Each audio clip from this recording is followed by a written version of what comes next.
Hey heroes, this is Cody from ComicsDown, and I have a book to review today, so let's get into it. Today we're going to be reviewing Venom #1, the new run, Donny Cates and Ryan Stegman. And I'm going to tell you, they've been killing it lately. First off, let's start with the cover. Nicely done. I like it's framed well. They're like, well, it's a Venom book, so we gotta have Venom right dead center. I like that it kind of goes from light to dark, well, dark, light, dark. So he's a dark character, but he's got a light side. He's a lethal protector. But this story is gonna be getting dark, and it's gonna be about demons. I like how he's screaming like a banshee. And there's lightning bolts. A lot of lightning bolts. If we open it up, it starts off with a boom! In medieval times. And apparently they're dealing with a symbiote of some sort. And they are scared. Really scared. And they're talking about Beowulf, which I'm not sure if Marvel's ever done a Beowulf story. I know, hell, I saw a Beowulf book the other day. I forget, but it wasn't on Marvel or anything. But maybe they're just, appropriating a little bit of, lore, the old story of Beowulf into this book to kind of give it some kind of loose history and, kind of ground it in some kind of fact. And obviously the symbiote breaks in, sucks everybody up, and eats them.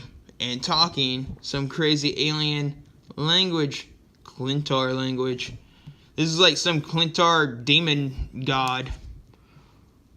Crack-a-cacoom! And old Eddie Brock wakes up. And his symbiote is dripping off of him. It's in the corner, it's scared. Not scared of you, if Storm, you saw it, the monster. I don't think the suits ever really talk to him like this, so I like this dynamic where the suit actually starts to talk to Eddie. I know they kind of did some of that, like in the Space Knight thing. I think Flash Thompson actually started talking to the suit, and I think that's where they brought all that in. Eddie's pretty fucked up right now. He's looking haggard. He's got his long hair. 5 o'clock shadow. Popping pills to try to quiet the fucking thing down a little bit. Because apparently it's been driving him crazy. He's got a mental patient Clintar suit attached to him. Merged with him. And it's driving him a little batty. So he has to take these pills to kind of quiet it down. So he can go and work. So they have enough of, so they have food to eat in an apartment to stay in. And it opens up to Venom. The credits. Donny Cates, Ryan Stegman, J.P. Meyer, Frank Martin, VC's Clayton Cowles as letterer. Maybe I should talk to the letterer about the Medding thing. I sent a message to Ryan Stegman earlier today about, I'll show it to you in the book, but I thought they misspelled, not really misspelled something, but the word was wrong. I thought they put a wrong word in there. And I brought it to his attention. And I told him, hey, I love the book. It's a great Venom book. You're setting it up to be a good run. But I think you guys missed something here on this page. And lo and behold, yeah, the word did mean what he said it meant.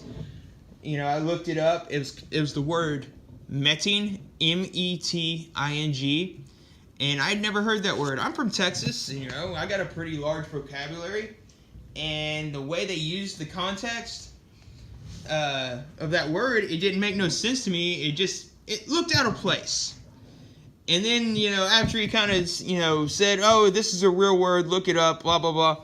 I looked it up. I did my due diligence after that, and, And I admitted it. I was like, okay, I'm sorry. Yeah, it does mean this, you know.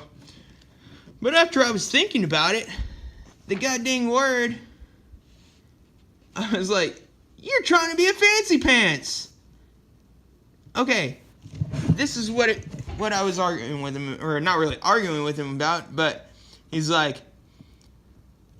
I bet anticlimactic. I know I used to be, we'd be in there.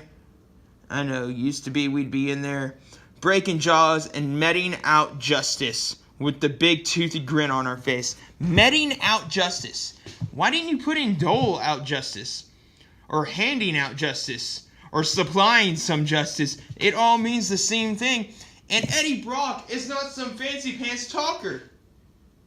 I doubt he would say the word meting.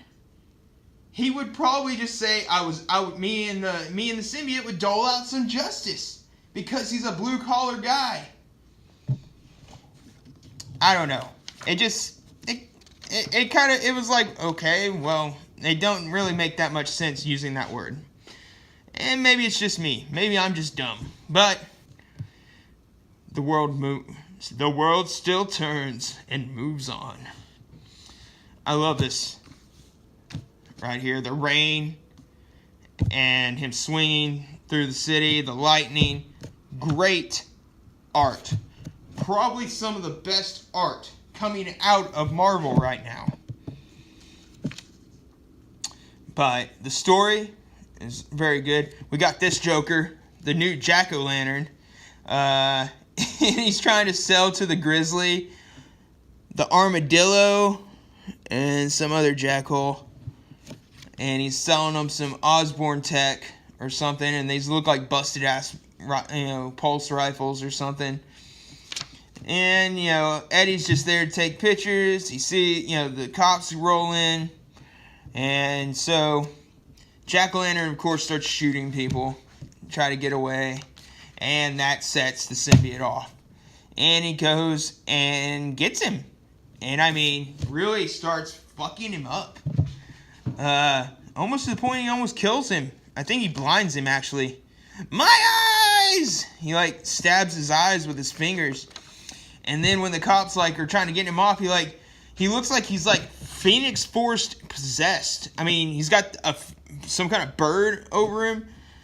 But it looks like he's being psychically possessed or something.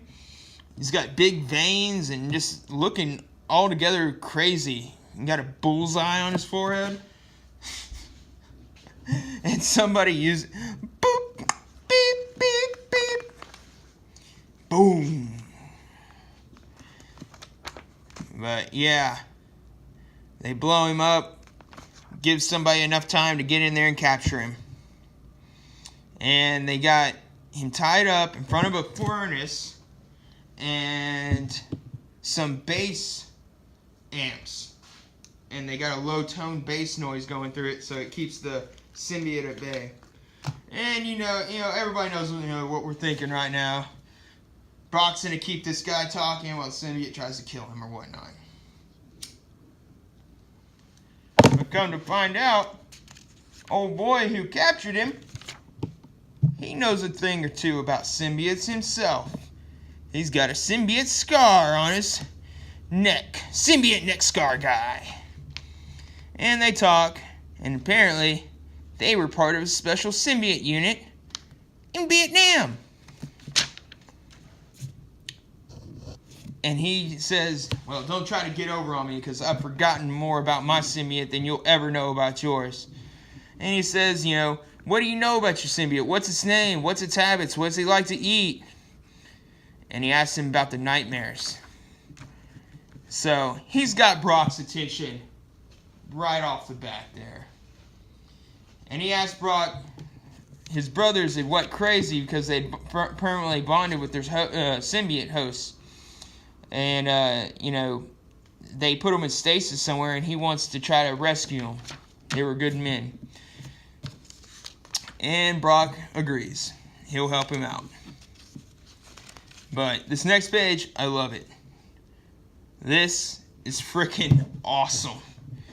Him staring down this convoy. He's like, let's do it. And he starts running at it.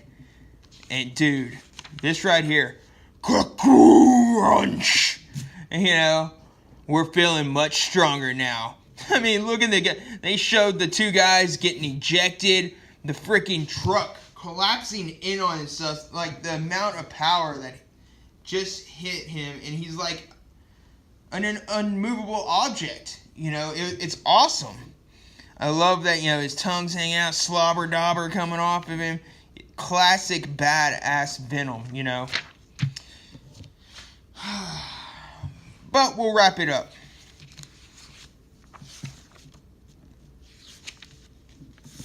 He gets into the truck, finds out the symbiotes are awake. It scares the shit out of his symbiote jumps off of him. But that doesn't stop Eddie. He knows if he lets these things get out of here, there's gonna start all out hell.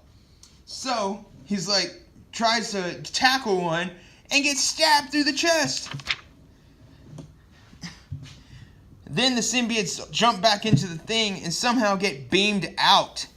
And they turn into this freaking crack-a-crack-coom fucking demon that it's a god is coming, it says. And to be continued.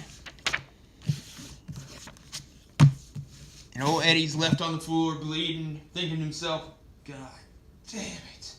Why did my symbiote jump off of me? But man, I'm ready for the next one. I'm ready for more. This was just a taste. And like most addicts, I always want more. Once again, guys, I'm Cody. This is ComicsDown. Like, sub, comment, bell, do it all, whatever. Have a good evening, and see you on the next one.